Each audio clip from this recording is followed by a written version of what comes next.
Bueno, buenas tardes. En primer lugar, agradecer a todas las directivas de Asmedas por la invitación. Voy a tratar de no generarles mucho temor con esta exposición, sino por el contrario, acercarlos más al derecho, entendiendo que los abogados tenemos que apoyarnos bastante en ese conocimiento técnico y científico el cual ustedes ostentan, y a la vez ustedes también tendrán que comunicar todas aquellas cosas que les generan preocupación para que nosotros tratemos de darle la mayor tranquilidad y en otros casos la libertad que ustedes también requieren si miramos el reciente caso del patólogo de Cali. La responsabilidad civil en Colombia y principalmente la responsabilidad médica ha tenido unos avances importantísimos con el advenimiento de la Constitución de 1991. A pesar de que ya se había expedido la Ley 23, que para fortuna de todos ustedes, pues me supongo que la han leído y la conocen y la aplican, algunas cosas han desaparecido, otras aún continúan vigentes, pero sin embargo era la fuente que siempre terminaba por estar en todas las demandas, por cuanto la Constitución no había sido expedida aún. Posteriormente, en el año 93, la Ley 100, de la cual pues ustedes hoy o son actores o son víctimas, realmente es la causante de todas las demandas que hoy por hoy congestionan la administración de justicia. Entonces, en ese sentido, tratamos de que los médicos, las instituciones prestadoras de servicios de salud, las EPS y todos aquellos actores que componen el sistema, de alguna manera propendan siempre por el bienestar de los pacientes. Y en ese orden de ideas entendemos que cuando esos cumplimientos que la Ley 100 manda quedan insatisfechos, obviamente estarán los abogados allí como aves de rapiña para tratar de perseguir a los prestadores y de alguna manera también procurar las indemnizaciones correspondientes a las víctimas.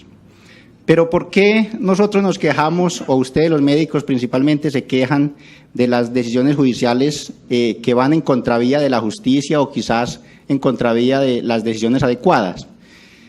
Porque hace falta en Colombia médicos con valentía que deseen y quieran participar juzgando o evaluando historias clínicas que son la prueba fundamental para al final arribar con una sentencia lo más acertada posible. El juez entonces tiene un demandante que está pensando que aquel demandado, en este caso los prestadores, ha ingerido o ha incurrido en un daño, ha injuriado un daño.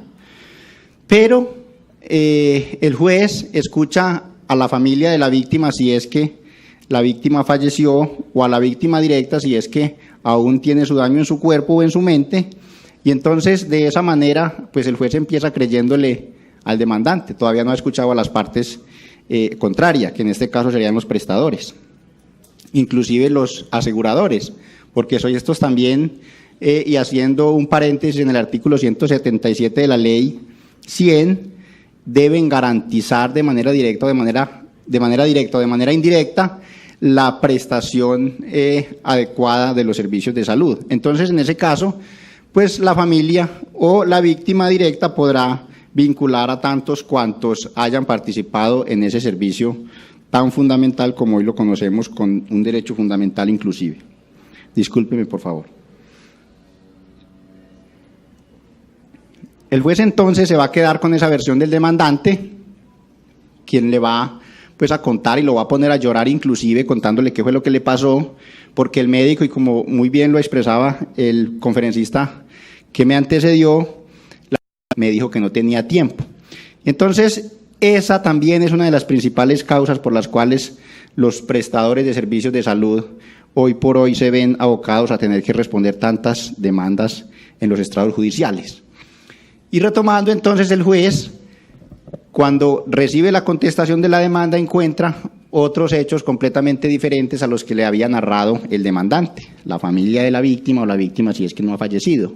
Entonces, el juez se queda sin saber qué hacer. Los llama, les pregunta, el uno dice su versión, el otro lo confronta igualmente no le crea ninguno y entonces tiene que empezar a practicar un sinnúmero de pruebas que se entiende son necesarios para poder desatar ese conflicto.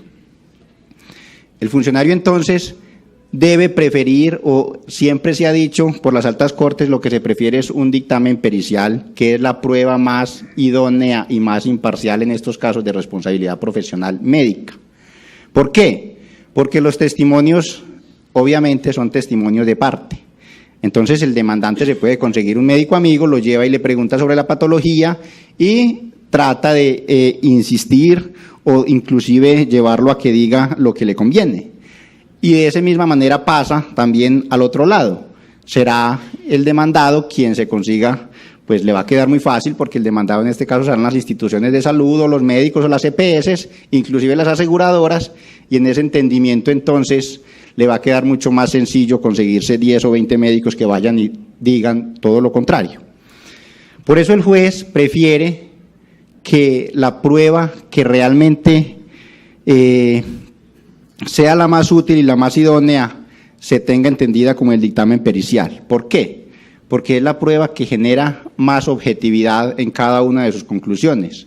El perito no se puede vender, el perito no puede, aunque realmente así lo hace, al final en sus conclusiones, favorecer a una de las partes. El perito tendrá que decir la atención fue adecuada, fue oportuna, fue negligente, etcétera, etcétera. Cada uno de los calificativos de la culpa o de la falla que los jueces han entendido para hacer uso de la responsabilidad en cada una de sus esferas.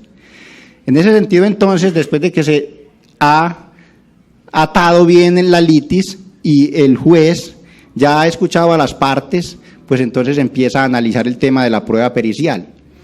¿Y qué es entonces una prueba pericial? Es un producto de una lectura de una historia clínica, de una lectura de la literatura científica, de las guías, de las recomendaciones médicas. ¿Para qué? Para aplicar todas esas generalidades de la materia y de la ciencia que corresponde al caso concreto. Entonces, me pedían las directivas que tratara de enfocar la conferencia a ustedes que son médicos generales, o en su mayoría médicos generales, con el propósito de que miráramos dónde están las principales fallas que generan mayor congestión judicial en la administración de justicia. Y obviamente en la experiencia de la Universidad CES, que ha querido participar como auxiliar de la justicia y que ha venido con una trayectoria desde el año 2002, pues se evidencia que efectivamente es en el servicio de urgencias donde más se presentan fallas y por las cuales se demanda con mayor severidad. Porque casi siempre el infarto se ve en las urgencias, ¿cierto? La apendicitis se ve en las urgencias y así por el estilo. Entonces, es el médico de urgencias que tendrá que tener el criterio para saber cómo clasifica a este paciente y qué atención le va a brindar, con el ánimo de que, pues, de manera principal reciba una atención adecuada y recupere su salud, pues realmente qué es lo que está buscando. Sin embargo, cuando eso no se logra por cualquier circunstancia, llámese temas administrativos, llámese temas técnicos, llámese temas obviamente de inoportunidad en la atención, se llega a configurar un daño y ese daño es el que al final la familia o el paciente mismo va a reclamar ante las autoridades judiciales. De allí entonces, y retomando el tema del dictamen pericial, ese dictamen pericial tiene que informarle al juez no solamente la falla, sino también cuál hubiese sido la conducta asumida por ese profesional que rinde el dictamen puesto en las mismas circunstancias de tiempo, modo y lugar. ¿Por qué? Porque se ha visto y se ha notado que cuando un servicio de urgencia se cuestiona, entonces una de las partes se va y consigue a un médico internista o consigue a un médico cardiólogo o consigue a un médico infectólogo o a un obstetra, dependiendo la patología que se juzgue. Y obviamente entienden ustedes que el pez más grande se come el más pequeño, entonces siempre va a decir ese médico general por qué obró de esa manera, pero obviamente no se ha estado ubicando en esas circunstancias de tiempo, modo y lugar, que son las que realmente van a llevar a juzgar la conducta como tal o el comportamiento del profesional. Entonces, en ese entendimiento, no es lo mismo que una circunstancia cualquiera que opera necesariamente en los centros de urgencias sea juzgado por un médico general, que es quien el día a día vive esa situación, a aquel médico que se ha dedicado a escribir única y exclusivamente y que nunca en la vida ha atendido un paciente o que se dedicó a la investigación, a la publicación de artículos y entonces va a emitir un concepto obviamente desde su teoría, pero nunca ha estado en la práctica. Es triste también entender que los médicos no hayan entendido que los abogados pues no somos sus enemigos, por el contrario tratamos de hacer que los derechos se respeten, ya sean los de las víctimas, sino también los de ustedes mismos. ¿Por qué? Porque ¿qué pasa cuando ustedes los demandan o cuando a un prestador lo demandan?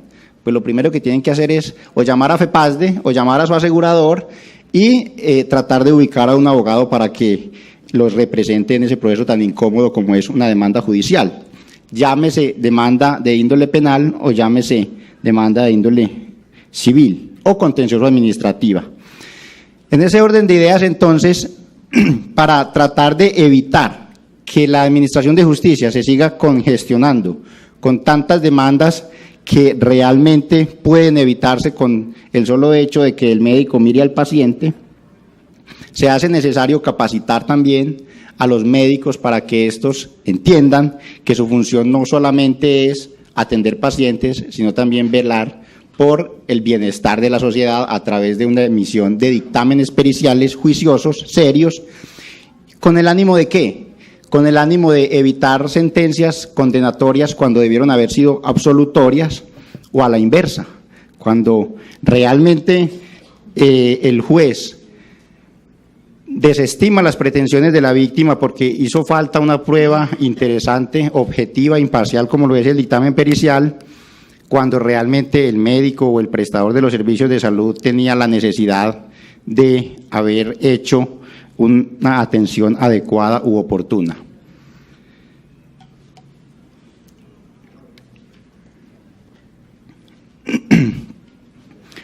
Anteriormente, todavía hay algunos procesos por allí rezagados con un código que se denomina aún el Código de Procedimiento Civil, que le permite al prestador, o mejor, al perito, elaborar un dictamen desde su casa, enviarlo después de firmado al proceso y entonces allí ya se tramitaba a través del juez, se le daba lectura al escrito aquel que contenía el dictamen. Si existían algunas dudas a los abogados de las partes o al mismo juez, podía solicitar que se aclarara y le daba un término prudencial de 10 días. El perito en su casa, los fines de semana, en su tiempo libre, respondía el dictamen y obviamente nunca le veía la cara al juez ni el juez le veía la cara al perito. Igual podía suceder si ese dictamen beneficiaba o perjudicaba a alguna de las partes, la otra parte podía objetarlo y solicitar las aclaraciones de ese segundo inclusive, hasta adquirir o reunir un tercer dictamen pericial para tratar de llevar más información certera al proceso que se está investigando. Pero hasta ahí el Código de Procedimiento Civil permitía 3 dictámenes periciales. Hoy, el Código General del Proceso, que empezó en el 1 de enero en su plena vigencia de este año, está enviando un mensaje, digamos, interesante con el ánimo de descongestionar la Administración de Justicia, porque en el sistema anterior los peritos podían, como les anunciaba hace un rato, rendir el dictamen por escrito y a los 2 o 3 años recibir una solicitud de aclaración. Es decir, que ya le tocaba volver a estudiar nuevamente la historia clínica, porque no sea pues, el médico que se acuerde 2 años atrás de un caso que juzgó, pues obviamente es bien complicado. Y así sucedía entonces para el segundo y el tercer dictamen. Hoy por hoy, ¿qué busca entonces la Administración de Justicia? Que ese perito no solamente rinde el dictamen en la casa en su tiempo libre, sino que además vaya a la audiencia a indicar cuáles son las razones técnicas, científicas que lo llevan a sus conclusiones. ¿Cuál fue la literatura que consultó? ¿Por qué el diagnóstico debió haberse juzgado en ese caso y no en otro? Y obviamente tratando de identificar quién es ese perito para darle más cercanía con el proceso y darle más seguridad a sus conclusiones, porque de viva voz lo iba a expresar en el proceso. Así es como funciona hoy en día. Sin embargo, lo que parece ser muy benéfico, pues no resulta serlo tanto, por cuanto, pues para las partes, principalmente para el demandante, no es tan fácil conseguirse unos recursos para conseguir un dictamen pericial que permita la evaluación de una historia clínica en la cual se presume o se supone mejor existió una falla en la prestación del servicio, y entonces estas personas se van a quedar completamente desamparadas, no tienen plata, no pueden conseguir un dictamen previo, no pueden demandar.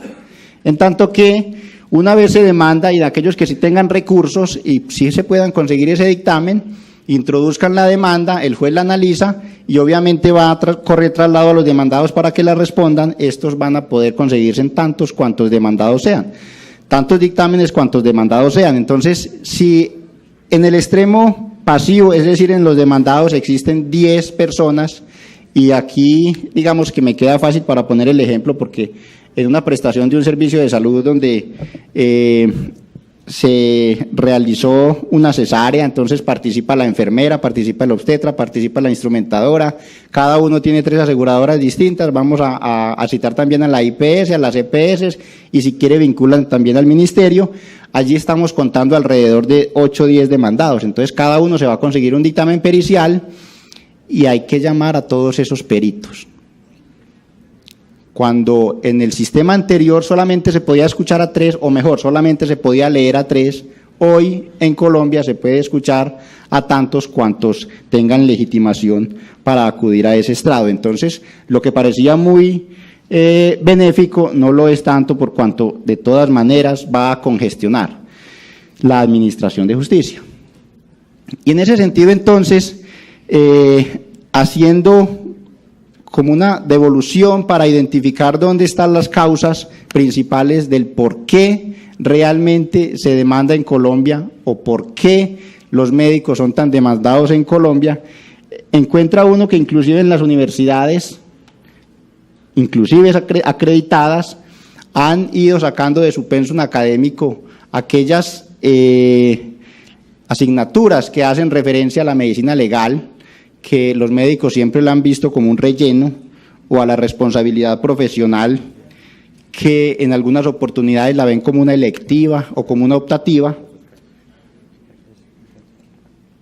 y eso, créanme ustedes, que realmente evita muchas comparecencias a los estrados judiciales, porque si yo les lanzara la pregunta a ustedes, el público en general, ¿qué contempla la resolución 1995 del 99?, todos tendrían que decirme que es la que contiene las reglas propias de la historia clínica y cómo se debe diligenciar esa historia clínica y cómo se debe custodiar esa historia clínica. Y eso con toda seguridad le da información a los prestadores para que aminoren el riesgo. Yo le digo a mis estudiantes de pregrado, los médicos o los prestadores de servicios de salud son los únicos que pueden manejar la prueba a su antojo. ¿Por qué? Porque la historia clínica es la que encierra, la que arropa toda la información que debió haber transcurrido en esa atención. Entonces, si en esa atención no queda registrado qué fue lo que se hizo, así se haya hecho, no existe. Piensen ustedes en un pobre médico rural, en un pueblo alejado del área urbana, obviamente, o de la capital, tratando de remitir a un paciente y llama a los hospitales de tercer nivel, de cuarto nivel o de mayor nivel de complejidad, insiste, este paciente se me va a morir, recíbanlo por favor, no hay camas, llame a otro. Pero todos esos intentos tan valientes y tan necesarios que hace ese pobre médico nunca los registró en la historia clínica y el paciente al final fallece. Entonces a ese médico le va a quedar muy difícil una defensa, porque a pesar de que lo hizo, a pesar de que insistió, de que llamó, de que le contestaron, no hay camas, obviamente no dijo nada en la historia clínica o no ubicó nada en la historia clínica. Luego, el perito entonces, ¿qué tendrá que decir? En la historia clínica no aparece ningún llamado. Si no aparece ningún llamado, pues entonces ahí está la falla clarita. En ese entendimiento, entonces, lo que se pretende es tratar de que el médico sepa que no solamente su quehacer se dirige o se encamina a la prestación de los servicios de salud, su quehacer también como profesional en esas áreas es contribuir, porque la misma ley 23, que es el código de ética que los gobierna, en el artículo 1, en numeral 6, impone un deber de ser auxiliar de la justicia. Lo que pasa es que a los jueces en Colombia les ha faltado un poquito de apretarse el cinturón, pero en aquellos casos mejor en que no se encuentra un perito o que el perito por ningún motivo apareció después de que se le ha llamado varias veces, podrá tranquilamente tomar la guía médica y ubicar a cualquier médico en Colombia y decirle, por favor, preséntese a este despacho en las horas de la mañana para que tome posesión de este caso. Así lo puede hacer porque la ley 23 así se lo permite. Las facultades de los jueces obviamente son vastas y en ese sentido entonces el médico tiene ese deber. Pero no, eso no ocurre. Entonces, ¿qué pasa? Necesariamente el juez le toca fallar con lo que al proceso llegó. Y si al proceso llegó solamente la historia clínica, que no la entiende el juez porque el juez no es médico, si al proceso solamente llegan las partes y llegan 2 o 3 testigos que se contradicen a la hora de su interrogatorio, entonces el juez se quedó sin una prueba y por eso es que al final resultan condenando a 6.400 millones de pesos porque faltan datos en ese proceso. ¿Y esos datos quién los tienen? Ustedes, que son los médicos, que obviamente son los que están prestando esos servicios todos los días. Haciendo una evaluación en Colombia de los posgrados que existen para la formación de peritos, no son muchos, porque realmente el médico se forma es para atender pacientes, pues esa es su función principal. A él no le gusta que lo lleven, o a ellos no les gusta que los lleven a un estrado judicial, a que los estén interrogando para tenerle que emitir un juicio en contra de un colega. Se ha entendido que en el gremio de los médicos hay mucho colegaje, pero para efectos de los dictámenes periciales eso no puede estar, eso tiene que desaparecer.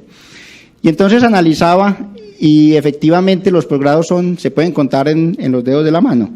La Universidad CES tiene 2 posgrados, de pronto las universidades que tienen derecho médico y donde uno ve odontólogos, enfermeras, médicos haciendo ese posgrado, pero realmente cuando uno ve que están terminando dicen, yo aprendí bastante, pero jamás en la vida haría un dictamen pericial, yo no me formé para esto.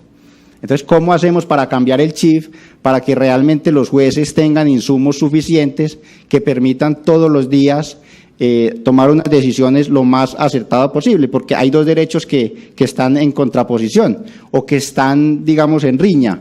Los derechos de los médicos, que son quienes están prestando el servicio de salud, y los derechos de los pacientes, que son los que reclaman una adecuada y oportuna prestación de los servicios de salud. Les agradezco mucho su atención.